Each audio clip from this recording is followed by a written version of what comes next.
யாருக்கு பிரச்சனை இல்லை. ஒருத்தன் கடவுளை திட்டிகிட்டே இருந்தான். நீ கடவுளா, எனக்கு இவ்வளோ கஷ்டத்தை கொடுக்குற, இவ்வளோ துன்பத்தை கொடுக்குற, திட்டிக்கிட்டே இருந்தான். நைட்டில் கனவுல தோன்றினார் கடவுள்.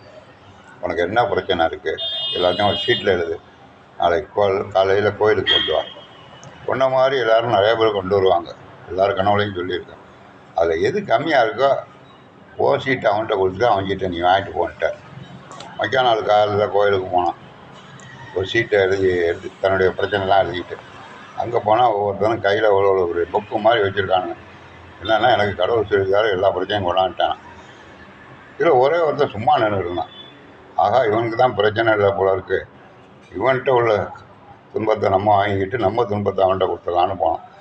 என்னையா உன்னோட ஷீட் எங்கன்னா, என்னது எழுதி நோட்டில் முடிக்கல, லாரியில் வந்துக்கிட்டு இருக்க எல்லா பிரச்சனையும். அவ்வளோதான் பார்த்தான். என் பிரச்சனையும் எனக்கு போதும்.